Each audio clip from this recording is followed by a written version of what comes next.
É isso, e temos o Que Gotino Entrevista exclusiva. A chegada do novo coronavírus ao Brasil está impondo uma série de desafios sem precedentes à classe política nas mais diversas esferas do poder. E é nesse cenário que o CNN 360 entrevista agora o presidente da Câmara dos Deputados, Rodrigo Maia. Boa tarde, presidente. Espero que o senhor esteja me ouvindo bem. Muitíssimo obrigada por topar conversar com a gente hoje, num dia tão movimentado. Presidente, a gente abriu aqui o jornal falando sobre essa medida provisória, né, que causou muita polêmica. O presidente Jair Bolsonaro acabou sustando o artigo mais polêmico, mas há uma série de outras mudanças ali também, né, previstas na MP. O senhor tem uma ideia de como foi a recepção do Congresso a esses outros trechos? Que tipo de tratamento ele deve ter?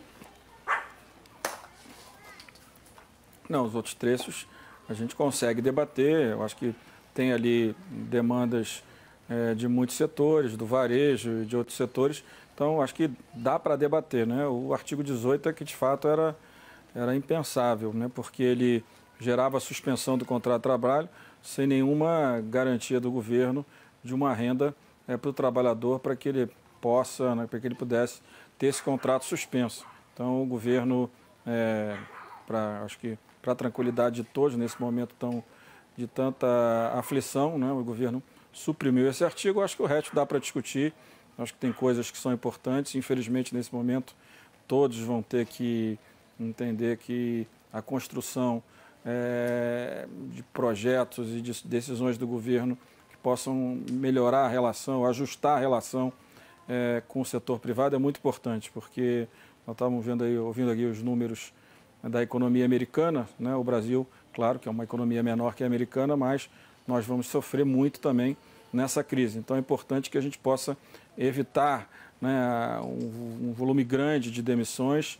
Acho que esse foi o grande problema da medida provisória. O governo suspende o contrato de um lado e não coloca recursos de outro, não libera o seguro-desemprego para garantir a renda desses trabalhadores. Então, acho que está na hora, de forma definitiva, com diálogo, comandado pelo Poder Executivo, que todos juntos, Poder Executivo, Legislativo, Judiciário e os outros entes federados, que a gente possa construir essas agendas em conjunto para que a gente possa garantir, por um lado, recursos e estrutura para o enfrentamento do coronavírus e, do outro lado, claro, a garantia dos empregos, né? Isso é muito importante. E, junto com isso, claro, a medida anunciada pelo governo, que nós vamos tentar ampliá-la, que é exatamente o cuidado com os mais vulneráveis. Então, são temas, todos eles conexos, todos importantes, mas sem dúvida nenhuma, se o governo não entender que precisa colocar dinheiro, fica muito difícil. Presidente da Câmara dos Deputados, Rodrigo Maia, em 6 meses, praticamente, a gente tem uma eleição municipal. O senhor segue achando que é prematuro discutir o adiamento das eleições ou isso já é possível? Alguns dos seus aliados já defendem abertamente a ideia, como, por exemplo, o senador Ciro Nogueira. O que o senhor pensa do tema? Eu penso que é um tema que está desconectado, não é um tema para hoje. Hoje nós temos um processo eleitoral de 45 dias. O mandato que o vereador e o prefeito foi eleito tem um prazo adequado. Nós não conseguimos até hoje resolver um dia da posse do presidente para tirar do dia 1º, porque do ponto de vista institucional constitucional, tirar um dia do mandato ou dar mais um dia é muito difícil. Imagina prorrogar mandato. Outra coisa é esperarmos 2, 3 meses e avaliar mais próximo se caberá ou não atrasar, né, postergar 20, 30, 40 dias o processo eleitoral. Mas acho que o momento agora é enfrentar a crise. Eu não estou vendo os Estados Unidos, que tem uma eleição também para o parlamento, né, e para a presidência da República, está discutindo se vai ou não adiar a eleição de novembro. Vamos enfrentar a crise. Se a gente conseguir reduzir dano, reduzir o pico de contaminação, ter uma curva mais achatada, nós temos melhores condições, mais do que estar preocupado com a eleição, melhores condições para a sociedade brasileira. Presidente, o senhor disse aí que é necessário união e o governo precisa entender que deve caminhar junto e despejar mais dinheiro. Neste momento, o presidente Jair Bolsonaro anunciou aí um pacote de medidas para os estados. Nas contas do paper do governo, chega a 86 bilhões entre anistia de pagamentos de dívidas agora, neste momento, e dinheiro injetado na veia da saúde. O senhor acha que é o suficiente E aí também queria saber quando é que vem a definição de qual vai ser a parcela de contribuição do parlamento, né? Tem muita gente dizendo que os deputados poderiam destinar uma parte do salário, enfim, como é que está essa discussão dentro da Câmara? Olha, eu acho que todo o poder público vai ter que contribuir, né? Transferir isso para o parlamentar é fazer apenas um gesto importante, mas que não tem nenhum impacto fiscal. Eu acho que os três poderes vão ter que contribuir. O Poder Executivo, o Poder Legislativo e o Poder Judiciário. Os salários a nível federal são o dobro dos seus equivalentes no setor privado, todos com estabilidade pelo mandato ou pelo concurso. Então, no momento adequado, né, na hora de organizar as despesas públicas, aquilo que a gente pode controlar, sem dúvida nenhuma, todos vão ter que contribuir, todos os três poderes, e é importante que todos os servidores, todos aqueles que têm mandato, contribuam. Não tenho dúvida nenhuma que isso vai acontecer com a queda da arrecadação, né, com a queda do PIB, o Brasil fica mais pobre e todos precisam colaborar. Todos os três poderes, não exclusivamente os parlamentares. Eu acho que todos, né? Nós temos que também aprovar a regulamentação do teto de gastos. Nós sabemos que nos estados, né, tem muitos servidores que ganham acima do teto de gastos. Então, acho que é um número de votações, de projetos, que a gente vai ter que organizar nas próximas semanas, exatamente para que todos possam, nos próximos 3 meses, contribuir, né, para o enfrentamento dessa crise. Os parlamentares, os servidores do Executivo e também os servidores do Judiciário.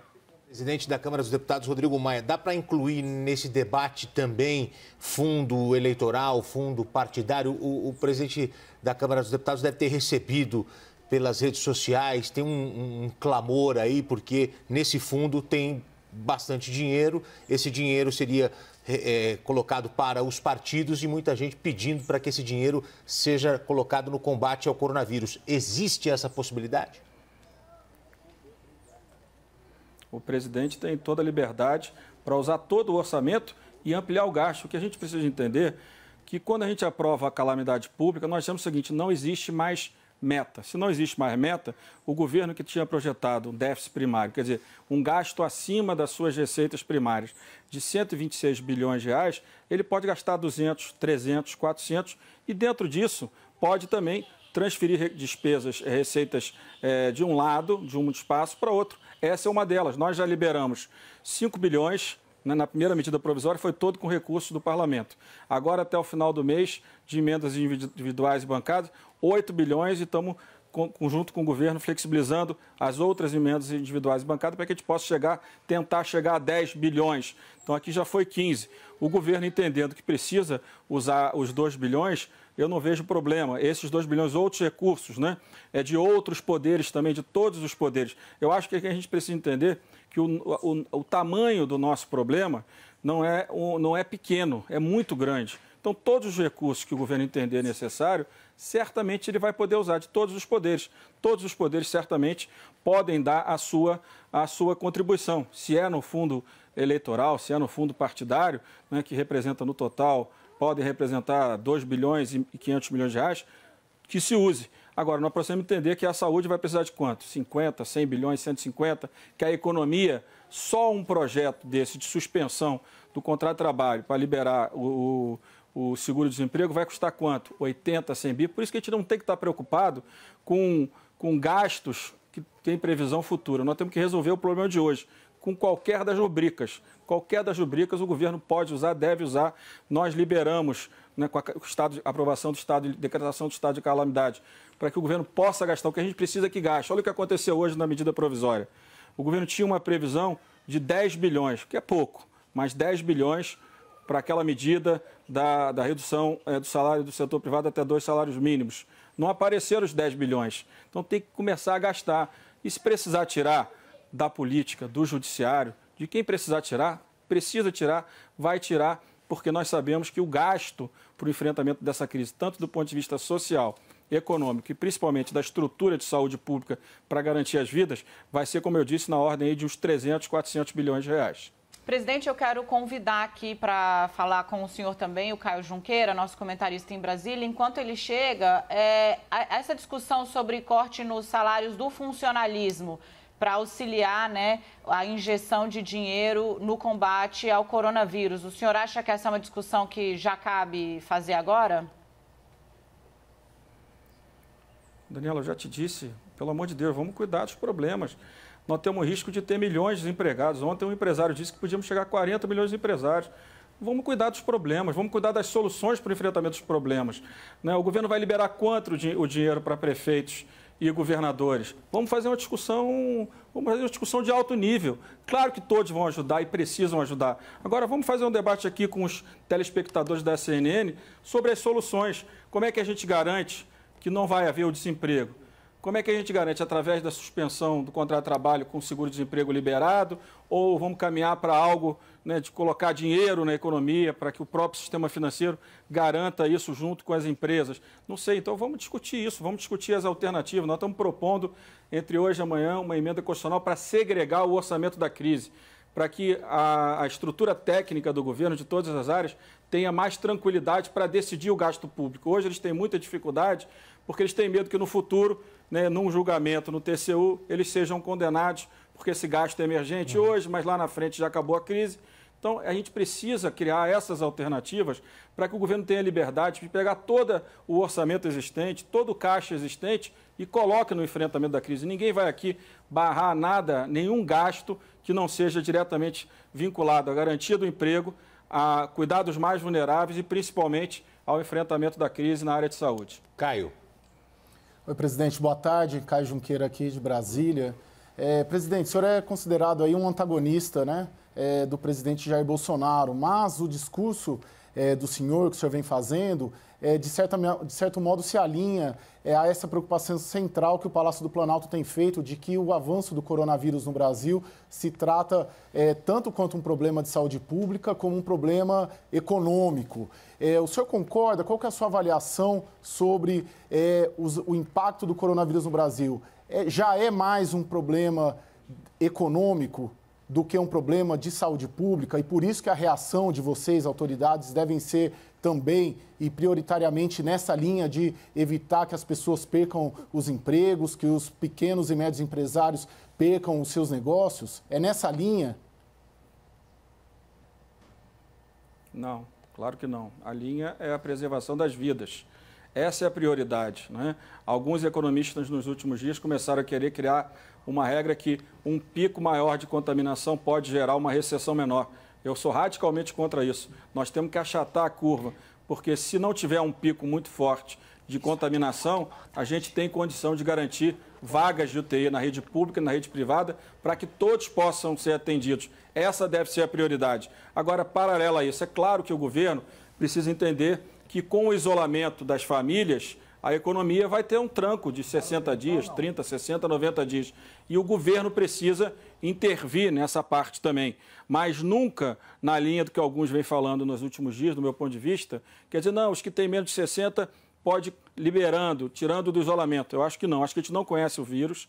Eu acho que a gente não conhece, de fato ainda, como vai ser a receptividade dos brasileiros ao vírus, como é que a gente vai, né, como é que a reação de cada um, né, cada país está sendo de uma forma, então a gente precisa ter paciência, né, focar no enfrentamento, recursos para os municípios, para os estados, junto com o setor privado, construir mais leitos de UTI, porque a gente sabe que na Alemanha esse foi um dado fundamental, ter um número maior de leitos de UTI por habitante do que os outros países da Europa. Então, o foco tem que ser esse, mas é claro que a gente sabe que tem consequências na economia. E por isso que eu digo que não adianta querer ativar a economia agora. Do meu ponto de vista, o governo tem que garantir, né, recursos para que a gente possa garantir os empregos, né, garantir com o cuidado dos mais vulneráveis, que estes vão ser os mais atingidos. Imagina aquele que vive na informalidade, que vai todo dia vender um produto, não tem mais para quem vender. Então, o governo precisa ter um cuidado muito grande com essas pessoas. Esse é um foco importante, porque a consequência do isolamento vai ser um impacto na economia e na área social. E nós precisamos enfrentar todas essas frentes em conjunto. Mas eu não tenho dúvida nenhuma que a vida é sempre a prioridade. A vida para aqueles que serão contaminados pelo vírus, mas a vida para aqueles que também podem ficar sem comida para as suas famílias, para os seus filhos. Então, é uma cadeia, não é uma coisa...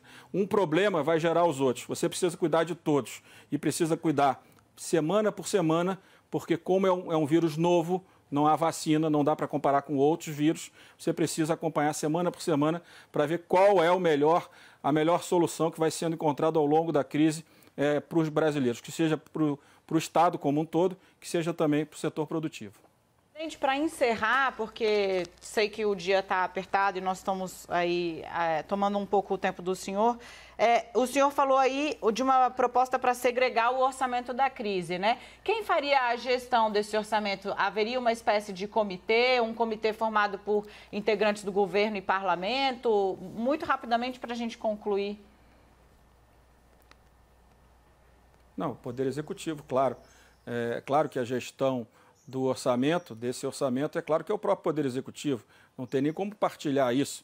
São atribuições distintas, né? Nós legislamos, eles executam. Então, nós entendemos que talvez um orçamento segregado de emergência garante para aqueles que vão assinar, tomar as decisões da abertura de crédito extraordinário, mais conforto para decidir com mais agilidade, para que a gente não fique nessa dúvida de qual é o volume de recursos que o governo pretenda usar nessa crise. Então, segregar, o governo tem o seu comitê e o comitê do governo, ele é que vai organizar as despesas, ouvindo os outros poderes sempre, claro, mas essa é uma atribuição exclusiva no presidencialismo do Poder Executivo. Tá bom, presidente, muitíssimo obrigada pela entrevista, por conversar com a gente aqui ao vivo no CNN 360. Boa tarde para o senhor.